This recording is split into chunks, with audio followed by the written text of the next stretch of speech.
Okay, so today's webinar is it time to consign to the bin paper permits for good? Before I actually start the presentation, I know a number of you may have seen in the press a few weeks ago that Banyard Solutions is now part of the Alchemist group of companies. We're teamed up now with the likes of Cypol, Information Exchange, Safe Contractor, so we're all in the same stable, and it gives a very exciting opportunity to both parties in how we can extend our market reach and actually work to provide a much more concise health and safety solution to a whole range of clients. So we're already working with one client in terms of how we can bring Safe Contractor and e-permits closer together. Cypol is obviously another useful link in the COSH environment for risk assessments and method statements. So very exciting times ahead. And if anybody has any questions or wants to know a bit more about the other parts of the business, if you are currently just an e-permits client, by all means you can contact me. My email address is on the screen, and I can bring you up to date with all of the other exciting things that can now be put together.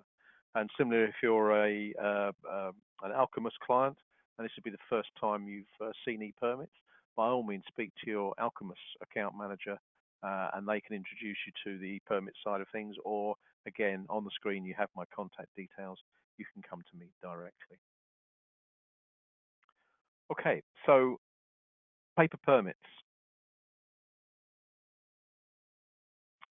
So paper permits to work, it's still the predominant part in the industry. It doesn't matter which industry sector you're looking at. Paper permits still exist, and they're still in use. And when they work, they do the job. The issue comes around is when they don't work, when something happens, trying to pick up the paper trail and investigate that paper trail and pull all the information together is where the problems actually start. So the processes in paper permits are straightforward. It's the execution that's often the problem. RAMs obviously have to be approved before work can commence.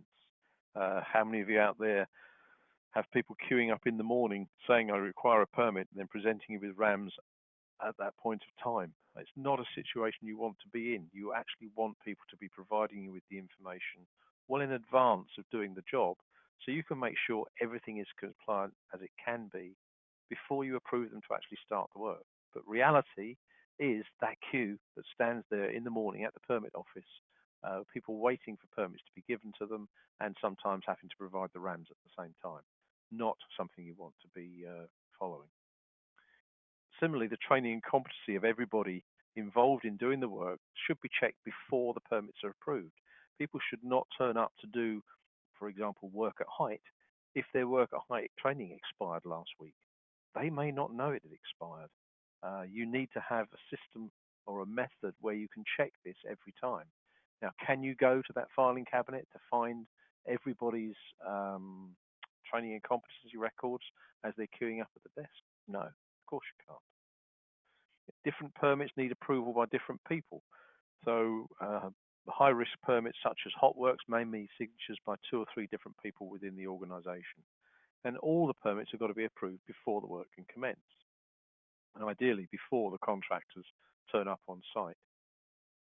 Also, we're being hit with resources being reduced, and that increases the workload on the permit team and the risk of mistakes being made in that process. So let's just look at a simple example. Hot works, and there's going to be some confined space work. A permit request is going to be submitted, and this is how the paper process currently works. So for all the permits that exist on a single sheet of paper, it's obviously a linear process. So a permit needs to be signed off for access by, for example, the site manager. Someone in health and safety needs to then sign off the confined space permit. Hot works might need multiple people to sign it off, so that again gets passed to them, and they have to sign that permit off. There may be a requirement for isolation, so an isolation permit will need to be added to that bundle, and only when all of those have been signed off is that permit to work ready for issue to the contractor on arrival. Now, immediately you can start to see problems in the process in that you have a single piece of paper moving around the organization, that needs to be in place by a certain point in time for the work to be done. The shorter that point, that time from requesting a permit to actually the work needed to be done, the more complex the process can become. So there are plenty of areas where that can fall down. And similarly, in the process where you have multiple permits, you've now got multiple pieces of paper moving through the organization that all have to appear at the same place and at the same time, ready for the contractor when they arrive. How often does a contractor arrive and you've got 3 out of the 4 pieces of paper that are needed for the job? These things need to be tied down. Oh, and of course, before you do that, you've still got to say, where are those RAMs? I need to check the RAMs for that particular job from the contractor.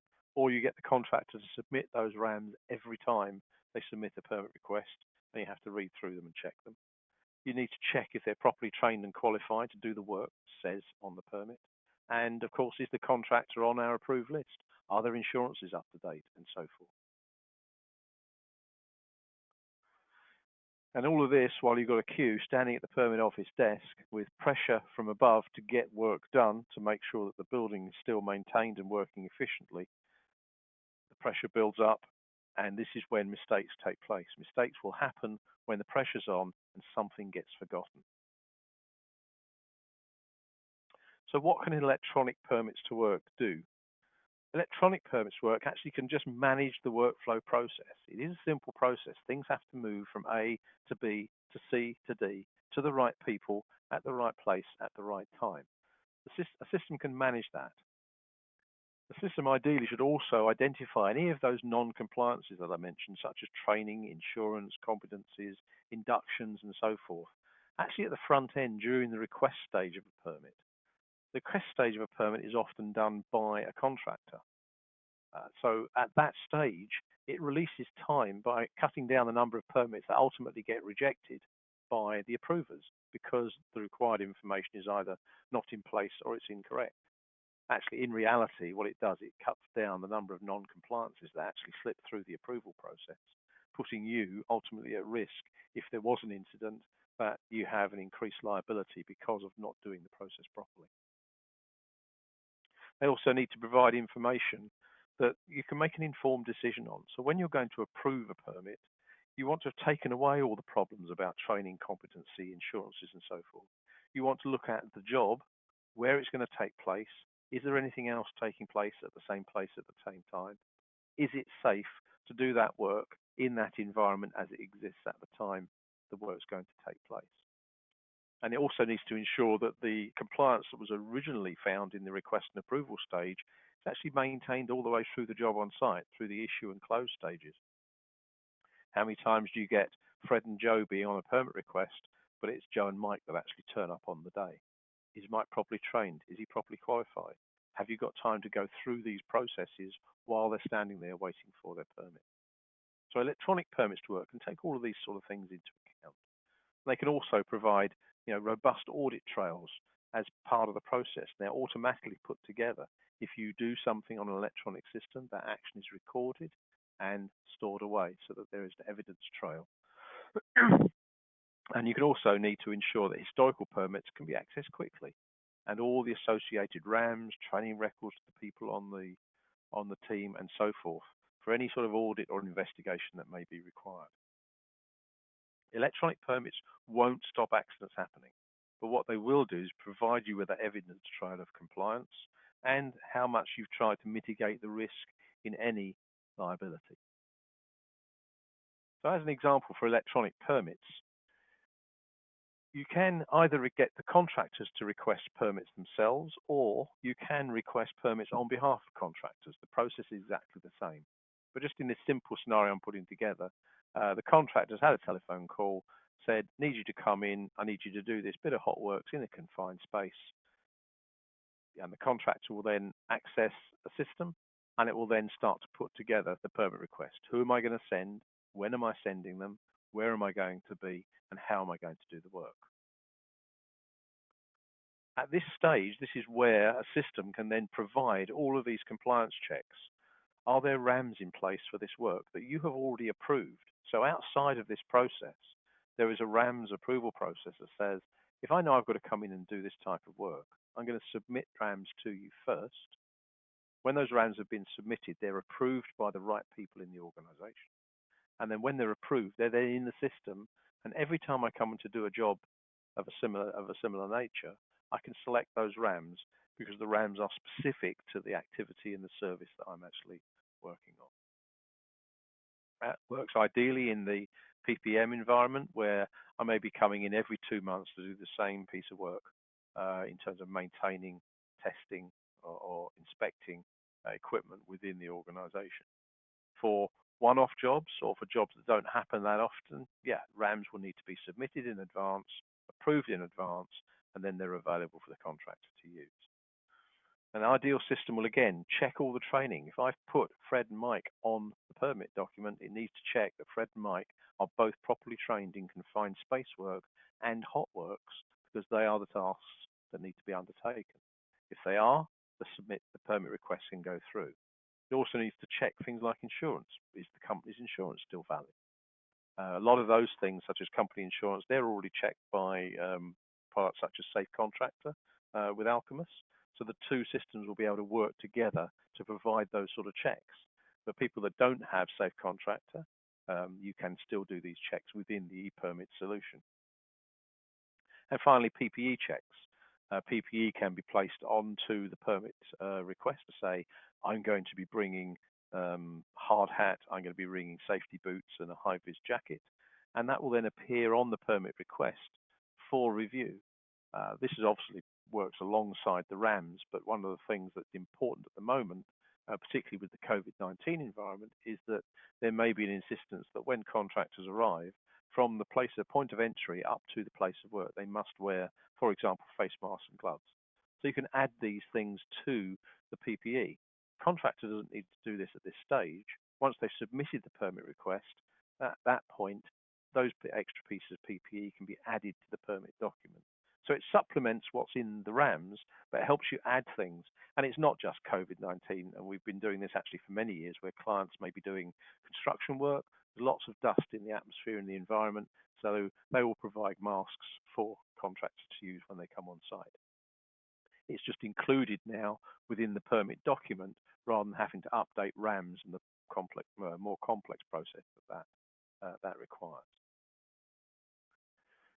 So to do a request, we've got a simple workflow. So it depends on the modules that are there, because ePermits is a very modular solution. You can mix and match the bits that you want. But in the scenario here, where all of these 3 compliance modules are in place, the contractor is contacted to work on site. If they have the RAMS module, the first thing the system asks is, does RAMS exist for the job? If they do exist for the job, they're then added to that permit request and you can move on. If they're not in existence, a message goes to the contractor to create the RAMs.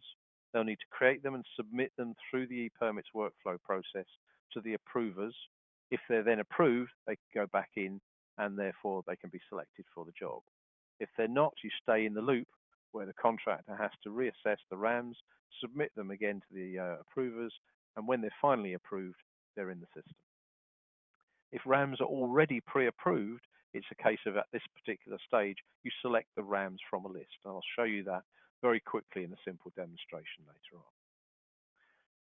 Contractor then creates a request, and the ePermits will create multiple permits in a document. There'll always be an access permit as the root permit, i.e. allowing me on site. And then if there are any high-risk activities, separate permits are created for those high-risk activities. So in our example, we're talking about hot works in a confined space.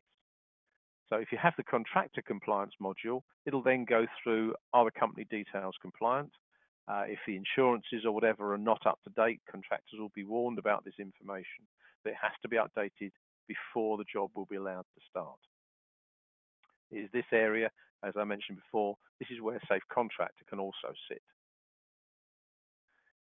If you have the worker compliance module, this is looking at a far more granular detail. So anybody that actually works for this company is now checked in terms of training, competency, inductions, eligibility to work, whether they're over 18, etc. Whatever constraints you need to record will be in the system. So it will then track the training and competency. Has this person got current training for this task? If that person doesn't, it stops the permit request. And this is the really key bit. If there's a complete non-compliance in terms of training and competency, it stops the permit request. You cannot submit that permit request to the client. If it is okay and all the training's fine, the contractor can then submit that permit request. Now, the key thing is when the client receives that permit request, you know it's compliant. You know all the RAMs are in place. You know that all of the training and competency are in place. And therefore, each of the different permit types are then submitted to the different people within the organization who actually approve them. So they get their requests. So the site manager, for example, may be approving an access permit. Someone in health and safety will be approving a confined space permit. You may have multiple people for hotworks. It might be one of these two again, or it could be two different technical responsibilities. Whatever your process is, that's what needs to get mapped into an electronic permit system. You do not want to have a piece of software that tells you this is how you need to do it. You have to configure the software to do the job exactly as you currently do it or you want to do it. And unfortunately, often those two things are slightly different. Now, on top of that, you may also need to add isolations. So you're going to be doing hot works. You also need to now isolate, for example, the fire system, the devices or the panels or the sprinklers, whatever you need to isolate needs to be done. So all of those people receive the appropriate permit request. Here's an example of a workflow process. So we've got a compliant request from the contractor. The access permit goes to the right approver. If there are high-risk permits, it'll go down through the high-risk approvers, as we've seen. If isolations are required, it'll go through an isolation route as well. But at the end of the day, only when all the permits are approved will the contractor be notified that they can turn up at the appropriate place at any time. If any one approver through the whole process rejects or says, no, we cannot approve this permit, the whole permit process is stopped and the permit is rejected. And the contractor is notified with the reasons why it's been rejected so they can reissue the permit request with, for example, a different date.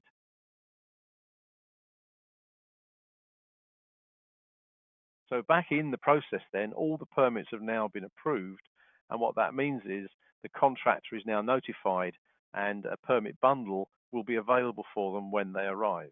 Now the contractors can look at those permit bundles themselves, but you're going to be issuing those permits to those contractors at the appropriate time. So that's taken you through that initial process of request and approval. You've checked all the compliances are in place. You've approved it, or everybody in the organization has approved those permits based on the information that they've been provided. And that information is all compliant. So now the contractor arrives on site on the day, and the first thing we've got is also a PPE check. So at the point of entry, so when they're at the permit desk or whatever, you have got on the document that you'll be presented with, here's a list of all the PPE that the contractor is supposed to bring, and you can just tick them off. If you want to add additional ones, as I said, such as the face mask and the gloves, they will have been added by the approvers. They'll be on the list now, and you can point the contractors to where they are in the boxes by the desk, and that they have to wear them at all times. So when they sign up to the permit, they've had the instruction about the additional PPE above and beyond that required by the RAMs, and they're signing up to the fact that they will wear those at all times. When you're issuing a permit, there are two ways that you can do it. You can still use paper permits. You just print off the documents that you've always used before, and you go through a paper signing process, and nothing has changed from that side of it. But now there's also the ability to provide electronic signatures. So on a tablet or a smartphone, you can actually issue those permits as the permit issuer, and the contractor can sign acceptance of the permits as well, and you then have an electronic version rather than lots of pieces of paper floating around the organization. And many of our clients that have actually got the electronic signatures module still produce a paper copy of the permit, which they pin up at the place of work. It just gives them that extra level of meeting their own internal health and safety requirements, that that document is aptly up at the place of work. But the electronic signatures document that is going through the process will become the master document that is archived, because it's all done automatically. If you still have paper, you still need to go through the process of scanning the document and then uploading it to any system at the end of the process. So it's also recently just been updated in the permit system, where we have a COVID-19 compliance element. One of our big customers didn't want to hand the tablet and stylus over from the AP to the contractor, because A, they didn't want to share devices, and B, they would have to be closer than 2 meters in order to do that, and that didn't meet their requirements they were trying to meet. So we added an enhancement into the system, which means the AP can sign it on their own tablet. They can then notify the contractor, and that contractor can then open up their smartphone, and they can then sign the document themselves. And that's also given itself, lend itself quite well to remote signature and issue of permits. There are some activities where you're not going to have an AP on site. When you've got multiple remote sites, for example, telephone masks, you're not going to be able to put an AP at every telephone mast to issue permits. So it can be done remotely. You can still go through the safety checklist with the contractor who's on site, and the AP is sitting in the office. And we have examples where clients have actually said, right, open up your phone, give me a WhatsApp video, let me see what's going on. They go through the safety checklist by physically looking at the screen and watching what the contractor is doing to check that such and such has been switched off, or the ladder has been tied off properly. And then once that's done and all those safety checklists have been ticked off, the contractor is requested to save that video, email it straight to the AP, and they can then add it into that e-permits bundle. So you've got the visual evidence that the safety checklist was done. So it lends itself to remote working as well quite nicely. So the access permit has now been issued, and the next step is going to be looking at, for example, dynamic risk assessments. So dynamic risk assessments sometimes need to be done in the process of doing the work. Everything's compliant from a perspective of training, competency, and everything else for working on the roof. But on the day we're there, there's heavy rain, so we've got to do a dynamic risk assessment just before the work commences. And these can be done either electronically or on paper. So if you have an audit tool that you use, and again, there are audit capabilities in the Alchemist suite of products that can lend itself nicely to this. Or if you still use paper, you can use paper ones. You go through the audit process, you go through the dynamic risk assessment, and if it's electronic, you can upload it to e-permits as part of the permit bundle. And if it's not electronic, if it's on paper, again, you just need to scan that document at the end and upload it into the permit system. And that gives you proof that the dynamic risk assessment was done prior to the job taking place. Now, electronically, we'll secure it as prior to the job taking place, because it will timestamp the activity of doing the dynamic risk assessment. It therefore can be shown it's done before. On paper, obviously, you can change the information on paper. So you could make a different time that the dynamic risk assessment was done. So once they've been completed as well, you're then into the process of, right, okay, now we want to actually go through the safety checklists on the permit. So again, this can be done electronically or it can be done on paper. But generally, for example, in hot works, you're standing there with the contractor at the place of work, and the two of you are going through that safety checklist together. So on a permit document, you can see here, this is where some of the safety checklist elements have been ticked off. But these are obviously your safety checklists. They're not standard ones within the system. Whatever you need on your safety checklist on your permits will be recreated in our e-permit system. You can then go through them. They can either be mandatory, yes, no, non-applicable. In my example here, they're not mandatory, so I've just ticked a few from a demonstration perspective. And you can see here, there's the issued by signature, there's the accepted by signature with the date and the timestamp, and then you've got these, And then you've got the audit checklist activities here. So this is where the acceptance statements are.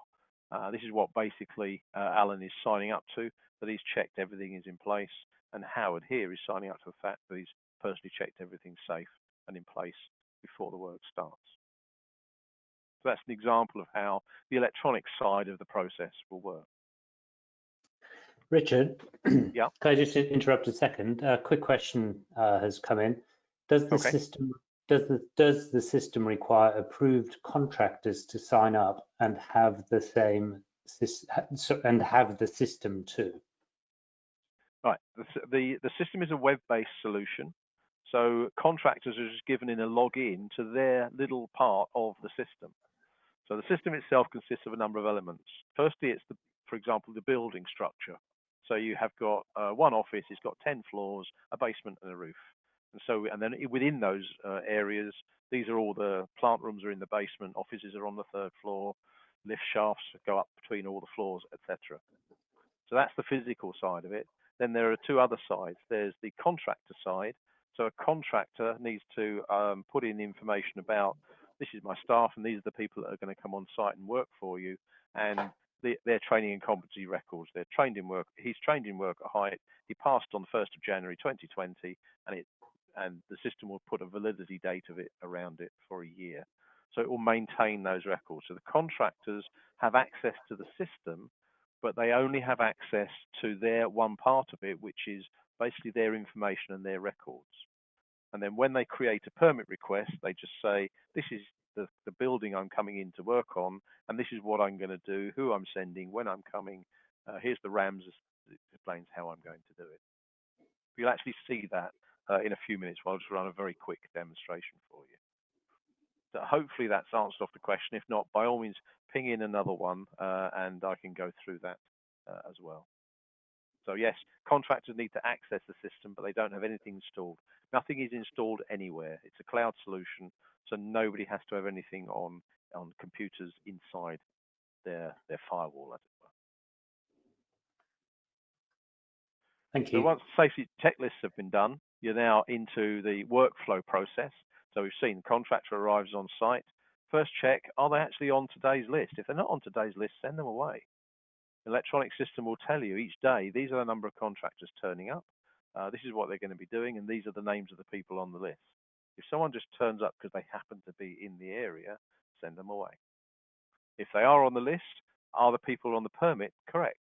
If they're not, you need to change the names on that permit document, because that permit document is no longer valid. The system will then check if it's got the training and induction.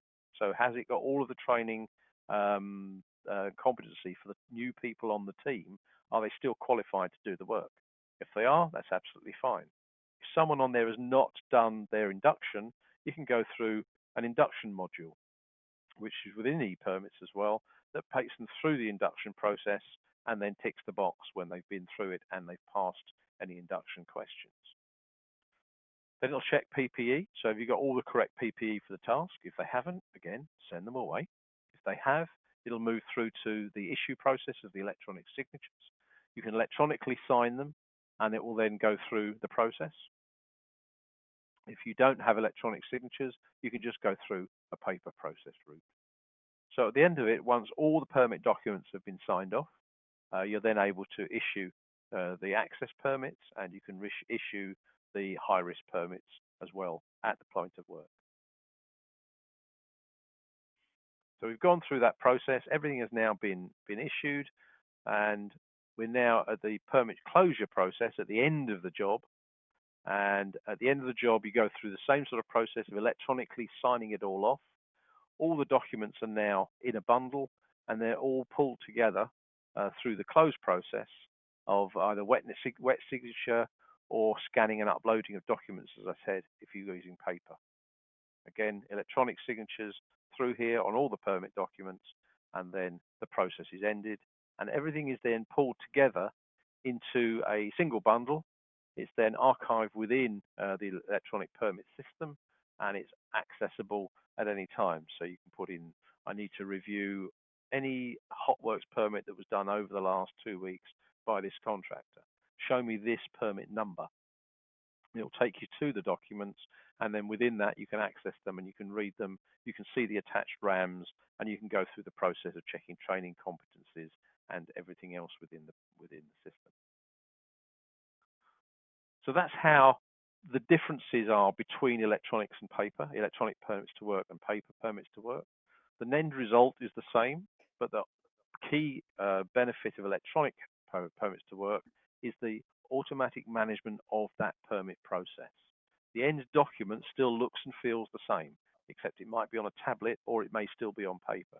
But it's the process is where risk can come into the system, and e-permits will tie that process down. Just one further question, Richard. Yep, sure.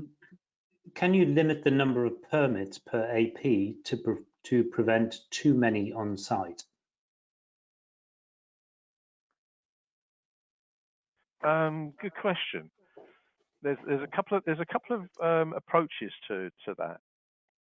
Sometimes you want to limit the number of permits on any particular site because you're worried about the potential for clashes and things taking place that shouldn't take place at the same time. The e-permit system covers that, and I'll show you that in a moment how it does that sort of thing in terms of tracking clashes and alerting you before you approve permits that you've got a potential problem. If you need to physically limit the number of contractors on site, the system doesn't automatically have a tag that says you can only allow this number of people on site because it's actually tracking permit documents, not the numbers of people. So I may have one person on one permit, I may have 15 people on a second permit. The system doesn't know itself that there's 16 people on site. It just says there are 2 permits and here's all the people that are associated with those permits, and it's checked them all for training, competencies and everything else. So there isn't a way of cutting or checking the number of people on site. You can see the number of permits that are on site, but again, the system doesn't have a block that says you can only have 10 permits taking place at any one time, because you may be in a situation where you have to have that 11th job taking place. If the system has a hard block, it won't let you do it. And if you put something in the system that says, well, actually, you can turn that function off, as soon as you give someone the ability to turn something off, they do. We had exactly that problem with e-permits a few years ago when clients said to us, what we want to do is we want to be able to produce emergency permits because we don't want contractors sitting there typing stuff in for hours before they turn up. We need them on the road, on the way to us, because the water's leaking through the roof. So that was put in as it was always there, but it was put in and made a lot easier to use and a lot easier to implement. And all of a sudden, what we found was people that couldn't be bothered to go through the process where it did all of the competency checks and everything else, they just raised everything as an emergency permit.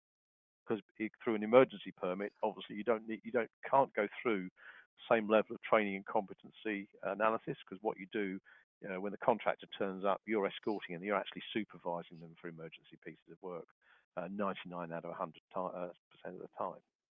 So, but people were abusing it. They were then using emergency permits to just do any work at all.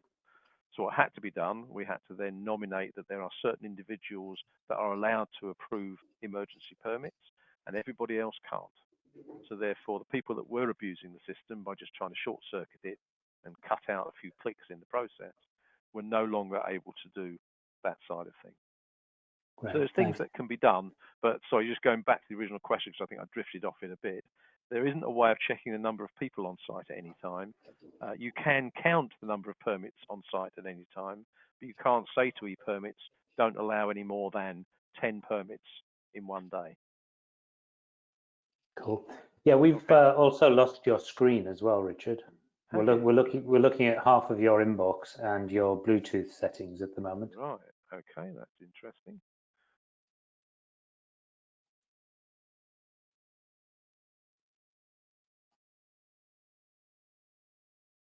How's that?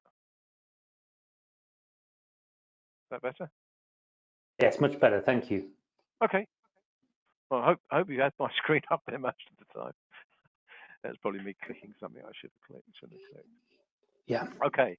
Again, if anybody has any questions, please do just throw them in at any stage. But what I'm going to do, I'm going to run a very, very simple scenario now. So I'm I'm a contractor. I've been contacted by your organisation. You've asked me to come and do a piece of work. So I'm going to go through that permit request process. So as the contractor, I'm logging in through the web, so I don't have anything installed on my computer at all. This is a web-based system. You can use any browser that you want. I use Chrome for the contracts, and you'll see me use Edge for the approval process. So you can use any web browser at all. Don't worry about the screen at the moment. I'm just going to do the create process. So the first thing the contractor is asked to do is create which site am I coming to. These are the only 5 sites of the multiple sites you may have I'm actually allowed to work on. So I'm coming into this place called Custom Office. Am I coming into work for you? If you have an FM company like a CBRE or a Mighty involved, you may have them responsible for some areas. You might be responsible for some areas. You may have tenants.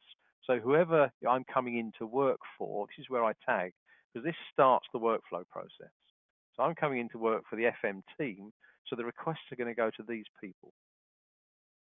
If I had said I was coming in for a tenant, the requests would go to the tenant for approval. But if, for example, there was anything like hot works taking place, internal rules can be set up that says if there's hot works taking place in any tenanted area, the FM company has to have an approval. So those permits would still need a approval and a signature by someone in FM company. So whatever workflow you have will replicate within ePermit. So I'm coming to a custom office. So the first thing I need to start filling is, well, who am I going to send? So I'm going to be, this is the work order number that's come in. I'm going to be sending this person as the team leader, and I'll send this chap on the team as well. You can enter vehicle registration numbers, data centers, and so forth. Need that as a level of security. It's not necessary, it's not mandatory, but it could be made mandatory if it was something that you needed. When am I going to do the work? Well, I'm going to come in and do the work tomorrow. I'll start at 9. I'm going to come in, finish the job on the same day, and let's say I'll finish at 5. System understands shifts. So if you have a rule that says you can't have a permit that goes longer than 1 shift, and the amount of work I've got to do requires me to do 2 days' work, the system will automatically split that permit request into the number of permits required. So that capability sits within the system. It depends on whatever rules you put behind it. This is the what, where, why, and how element of it. So in the past, my company submitted multiple RAMs to you for approval, and all of these on this list are approved RAMs. So they're there, and I must pick a RAMs for doing something. So if I was doing something like demolition, for example, I actually don't have any RAMs for definition, so I would not be able to go further in the process. I'd have to submit RAMs for demolition work, and they need to be approved, and then they would be in that list. So this is the building. So the building has got 6 floors, ground to 5, a roof level, a basement, and an external area. We've got a number of location types, and all of these come as standard within the system. It probably fits 95% of everybody just having the standard list of location types. So they're already pre-configured. If you don't have one of these, for example, you don't have communal parking, you remove it from the list in the configuration stage. If you've got something that isn't in this list, you add it in at the configuration stage, so it represents your particular areas. We also have a number of standard services. So again, this is a standard list that covers pretty well all the services that will exist in most of the buildings anywhere. But again, if you need it changed, you can update it, modify it, and change it. And what you can do is you can also specify certain buildings, certain locations. You don't need to put all locations within this list. These are the areas that are, if you like, high risk to me in the building. These are the ones that I really want to tighten clashes down on. So if I'm just looking at location types, I will get clashes for communal toilets and washrooms. But if I want to go down to a detailed level, I can say in this actual room, this is where I want to detect clashes, because I really don't want 2 people working in this place at the same time. And similarly, we've got a number of different items.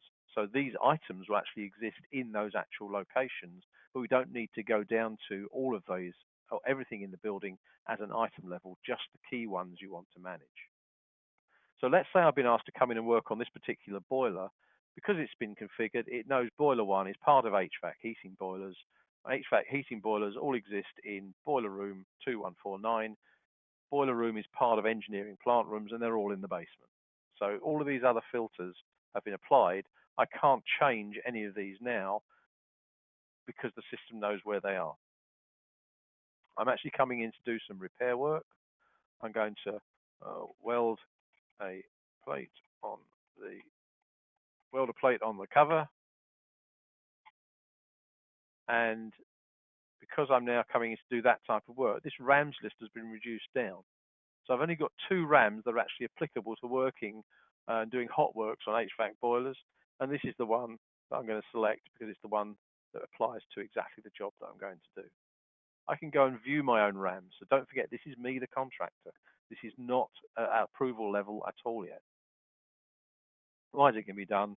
Building services fault, and then here's all of the other areas, high-risk areas that we can apply. So I'm going to be doing welding and brazing. If I was doing, for example, the confined space work, I'd tick that. I don't want to make the demo too long. You can request isolations. There's various levels of working at height and so forth within the process. The system also has an asbestos module.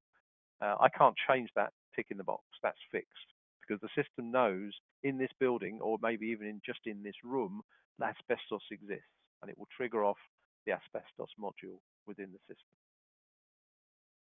So I've submitted that now. I want to go and submit the permit request, but I can't do it because I've actually got a non-compliance in the system. There are 3 levels of non-compliance. Green one, this doesn't stop the permit request going, but it throws up that this guy needs to be inducted before the work commences. I could still turn up on the day, and when it goes to the issue process, if I haven't been inducted, it won't allow me to issue that permit until that induction has been carried out and obviously passed. There's amber warnings. This is one of your own rules. You'd like your contractor to submit permit requests no less than 72 hours before the work is due to take place.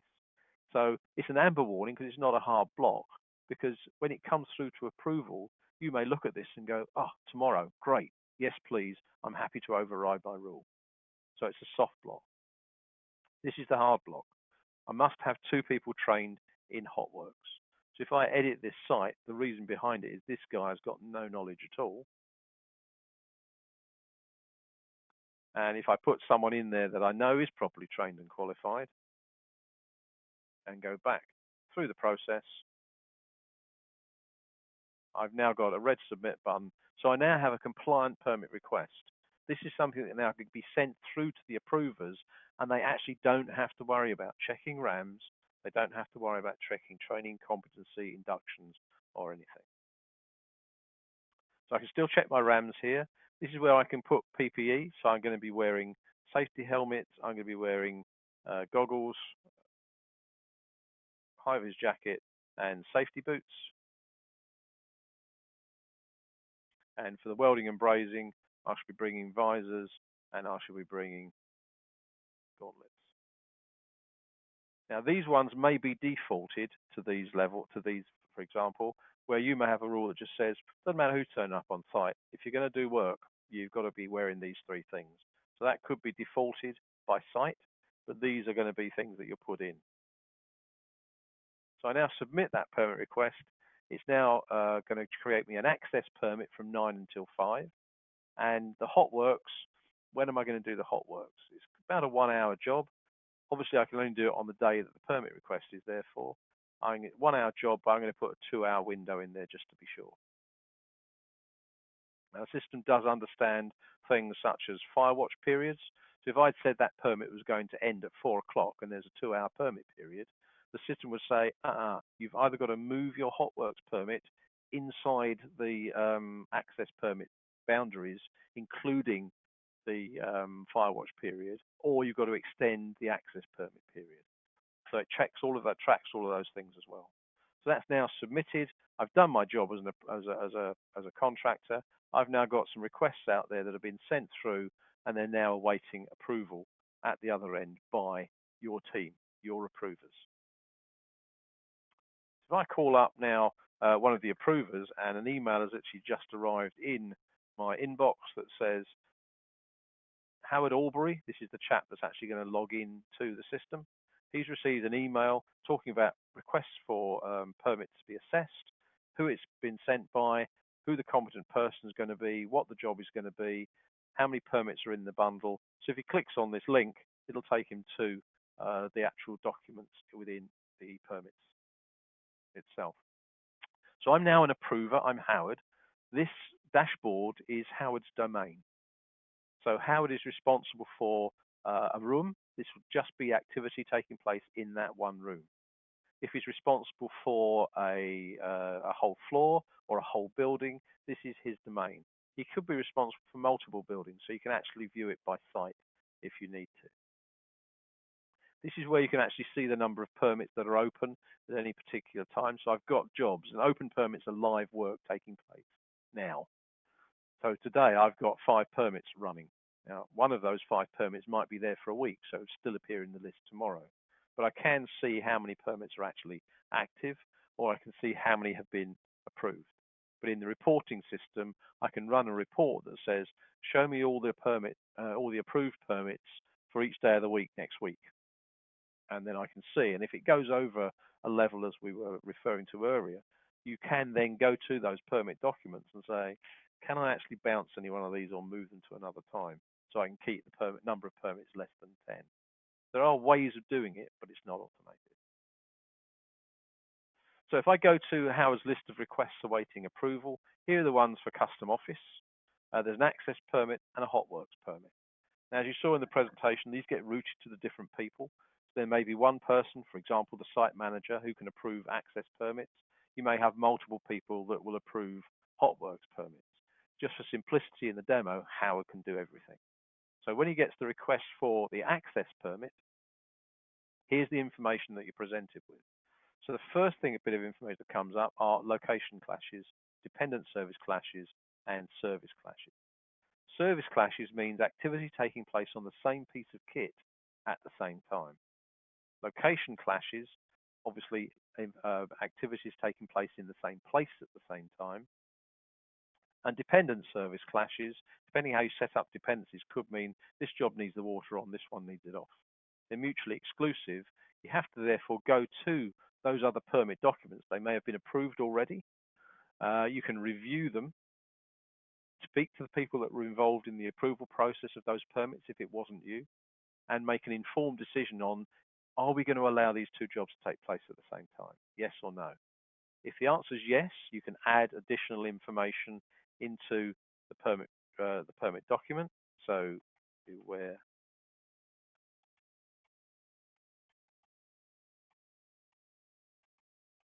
are others in the same location? Or if you need to reject one, you can reject a permit. And if you reject a permit, you have to give a reason. And you put information in here. And this is what gets emailed back to the contractor to say, no, sorry, this permit request has been bounced. Here's the reason why. Can you please reschedule for next week? So I've gone through the clashes. I'm happy that I'm going to override those clashes and let the work take place. Here's the information about who's coming. There's the warning about the lead time, but I'm happy to override that. Very often you find contractors deliberately just try and mess the system. They keep saying, I'm coming in tomorrow. If they keep doing that and you don't want them to break this rule, you just reject the permit and say, wrong date. You keep breaking the rule in the rejection process. Here's the information about what's going to be done. I can review the RAMs, so I can see the RAMs documents, go through them and double check them if I need to. I do know they've already been approved in the past, but I can still just go through and check them if I want to. Here's where I can bring in any sort of isolations as well. So for welding and brazing, I might need to bring in, for example, a fire systems isolation. If I tick one of those boxes, I fill in a form which basically says who's going to be doing the authorizing, who's going to be doing the isolation, the people doing the isolation, what it is we're going to isolate, and all the relevant information here. And this will then create a isolation permit to go and be added to the bundle. Just for time purposes, I won't create one now. But it shows the principle that you, the approvers, you can identify you need to bring an isolation into place, and it could be multiple isolations that you need to bring in.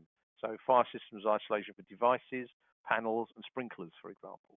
So you might have 3 of those, or you might have multiple other ones. Okay, You have a safety checklist that can appear on access permits. We just got one entry in here. For example, is a security escort required? So that'll be a tick box on the access permit. Here's the checklist of PPE that you're going to bring. But because of COVID, what I want to do is I want them to be wearing gloves and I want them to be wearing filtering face pieces. And we will then provide those. So again, I can put in the notes here that these items, gloves and the filtering face piece, will be provided at the collection point when the permits are issued to you. So I've updated that. The contractor will get alerted that it's been updated as well. So I'm happy to approve it. I can now just approve that permit. And that's now gone. And we just have the hotworks permit to approve. Again, as you saw in the presentation, this will have been routed to different places. For simplicity, I've just got one sign off here. But I can actually see the bundle. The access permit has been approved. Hotworks is still awaiting approval. I'm given the same information because it is different people. Different people have different views on whether things are safe or not to take place at the same time. So here, someone else can review these. Or sorry, everybody in the approval process can review them. This is again the information. I can bring in isolations. This is the safety checklist that appears on the hotworks permit. This is just our template, but whatever your safety checklist is, that's what will get recreated within the e-permit system. There's the PPE, double check that. Yes, I'm happy. So I'm happy to approve that. And as you can see, the process for approval, because I know everything is compliant, the process for approval is much quicker. So I can literally go through the process of approving permits now, just within a matter of seconds. I can check everything that I need to check in the process, but I have the ability to say, I know it's compliant because the system has done the checks for me. If I now approve that permit request, they've all gone. They now sit in the approved permits bundle. So there's my 2 permits for the work that's going to take place tomorrow. We fast forward to tomorrow now. I've got a couple of options. I could print these permits, and that will print a PDF document, which I can then print off. I can then put a copy at the place of work. I can put a copy in my permit office drawer. I give a copy to the contractor, and that will be the one that gets wet signed through the process and so forth. Or we can go through the process of electronic signatures, and that's what I'll just take you through at the moment for the access permit. So the contractor's turned up. This is what will appear at the security desk or the permit office desk or whatever. So first of all, I have the right people turned up. So Steve and Frederick. If Frederick hasn't turned up, he's not well today. I've sent a substitute. You can go in, you can change the team. So you put a new name in there, and if you have that worker compliance module within the system, it will rerun checks on the training and competency of that new person. If you don't have that module, it won't do the training and competency checks, but it will enable you to change the name of the people so that the names of the people actually on the permit document reflect actually the names of the people that turned up on the day. So this is again giving me information. I can still review the RAMs even at the point of issue. I can still bring in isolations even at the point of issue. I can go through the process of kit check. Come on guys, show me that you've got all the elements that you have. And the face piece and the gloves, they're in the box in the corner there. Please make sure you wear them at all times except when you're doing the work. Yes, no, these guys don't need a security escort to do this work. So if I'm happy with that, I can now save any changes that I've made to the data. And now I can go through the process of signing. I can still print off a copy here, or I can go through the electronic signature process. So this is now Howard, who's the approver, or the issuer, sorry. Howard is going to sign this document. And this is done, I've got a stylus and one of these USB pads that just plugs into the back of my laptop computer. But it could be an iPad, it could be a Samsung tablet, it could be a smartphone. As long as you've got access to the internet, that's all that you need. And here's that COVID-19 enhancement we put in. If I don't want to hand my tablet and my pen to Steve, even though he's standing 2 meters away from me, I click this and he will then get a link on his phone. He clicks that link and it'll open up this particular page. So Steve can then sign this end.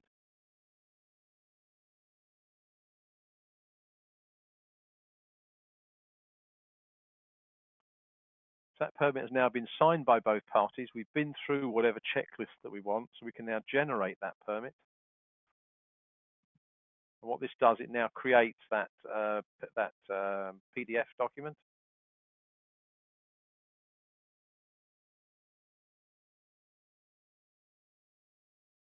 And this is that standard template that I showed you in the presentation. There I've got the safety checklist ticked. We do not need a security escort. There's Howard's signature and the time, and there's Steve's signature and the time. These are the liability statements. So this is what Steve's actually signing up to. This is where you could put, for example, the additional information about must wear the face mask and the gloves at all times other than the place of work.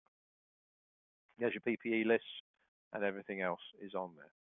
And there's the comment that I put in there about be aware others in the same location. So that permit is now done. I can now issue that permit, and Steve, you can now walk on site. You've got all your relevant badges, you've got all your access passes, and he's able to go and do the work. There was a button there that I forgot to mention, which was email the permit to Steve Chandler. You'll see that on here. So I can actually, when I've gone through the process of creating it, signing it, and everything else, I can then email it to Steve. So if he's challenged on site, he can just open up his smartphone and go, there you are, there's the permit. It's been signed by Howard, signed by me, and picking up, and you can see that I'm in the right place. So the hot works, we're at the place of work with Steve. We're go through the safety checklist. I can still review the RAMs at the place of work if I want to. I can still bring in an isolation at this late stage if I need to. So we now go through, okay, Steve, are we agreeing that these things have all been done? Yes, yes. And say, when you talk about, whilst you wouldn't do hot works, obviously, remotely, if you imagine that we're doing, you've got a contractor in one location and you're the approver in the other, provided I can see on a video link that we're actually going through and that Steve and I are both in agreement on all of these things, we're quite happy that we could go through the approval process on this. So we've gone through the safety checklist, got another double check on the PPE. If I'm happy with that, I save the data. I simply sign it. So again, it will be Howard signing it here, and Steve will pick it up and he will sign for acceptance.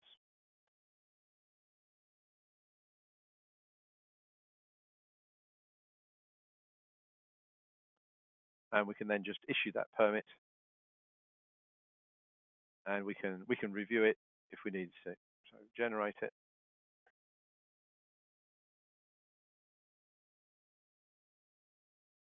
I won't open it up at this stage. What I'll do, I'll open it up at the end so you can see the whole process has been done. So I close that document off and I issue the Hotworks permit, and they're now open permits. So this is now live work that's taking place on the site. There's the clash job that we actually saw, and this is doing inspection work over a period of a week or so. You can suspend permits in process, not usual for a one-day job.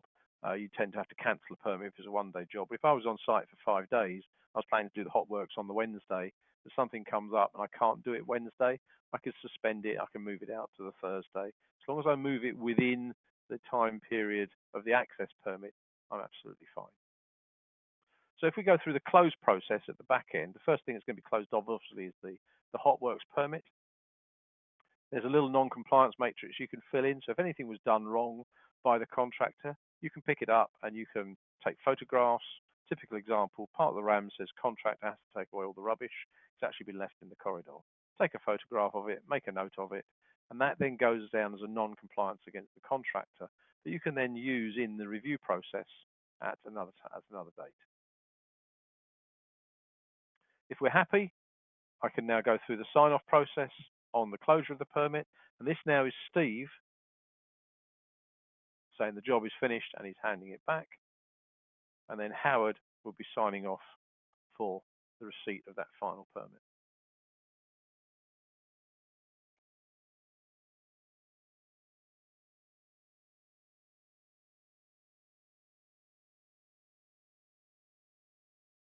And now what I can do is I can now review that permit document, and this is the whole Hotworks permit. So everything that you saw me do in the first stage, which I didn't show you at the last part. So there's all the tick boxes filled in. There's the approval. There's the issue. and here's the closure with a date and timestamps on all of them. And this is the document now that gets archived within the system that you can then access anytime that you need to. Close that permit off. So the hotworks permit has been closed. And similarly, we can go through the process of closing out the access permit when I get back to the front desk, handle my documents in, sign it off, and then just close the permit. And then everything is then archived within the reporting system, which means I can now access any permits that I need to. I can review, I can say I want to see permits in a particular country or a region or just one site. It could be a particular location type. So once I've picked, for example, a site, it'll allow me to look at what particular location types. I want to look at the engineering plant rooms, in custom office.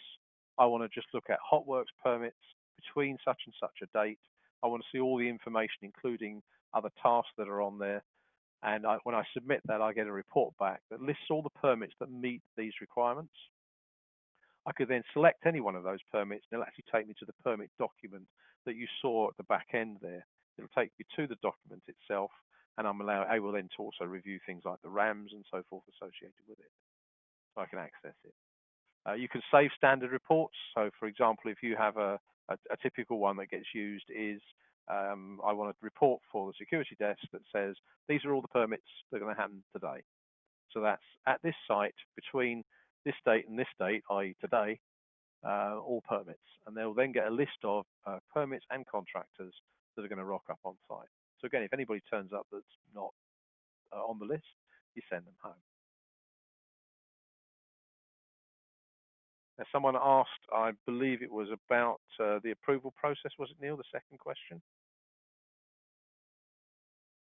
It was related to the number of permits per AP that you could have on site. Number of permits per AP, that's right, yeah. As I said, we can't actually control that, but we can look at things. So for Howard, he has got certain levels of approvals. So these are the things that he can approve. He can approve any types of these permits, but there's no way of actually tracking the number of permits that have been approved, apart from in the dashboard that I showed you earlier on, or just saving a standard report that just says, show me all the approved permits for each day next week, for example. And then you will get a list, and if that list goes over what you consider safe, you're then able to review it and decide whether or not you need to go over that number for that day or not. So it's not a hard block, and it's probably not sensible to make it a hard block, because there could be situations where you need to have 11 jobs done at the same time rather than a hard block on 10. It's probably more likely it's a number of people on site at the same time in terms of number of contractors. There isn't a way at this point in time of reviewing, although you can get a list of everybody that's attending when you run a report. So you could show me all the permits for next week, and it'll then on each permit document list the number of people that are actually on site. But it's not a feature that you can search on to say, just show me how many people are on site next week. So that's pretty well covered everything off. We've just sort of been through the process of looking at the differences between paper and how electronic systems can manage things more effectively and with lower risk, if you like. And we've also looked at e-permits, which is an electronic permit system, how it goes through those processes, how it simplifies the approval process because you know everything's been done in advance, how it tries to corral contractors into following the rules and submitting permit documents, submitting permits in advance, forces them to submit RAMs in advance so that you've got a chance to get all your ducks lined up before that work comes to take place. So do I have any other questions? Anybody got any questions that they'd want to fire in at this point in time?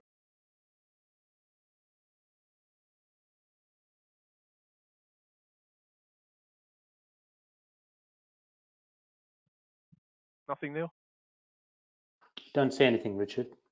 Okay. Now the session has been recorded, and so all attendees will get a link sent through to them, so you can actually access this at any time.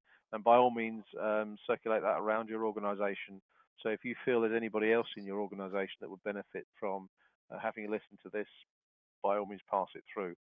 You have my contact details at the beginning.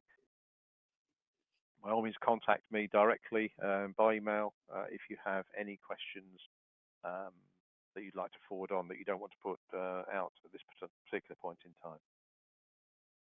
So without further ado, thank you all very much indeed for attending.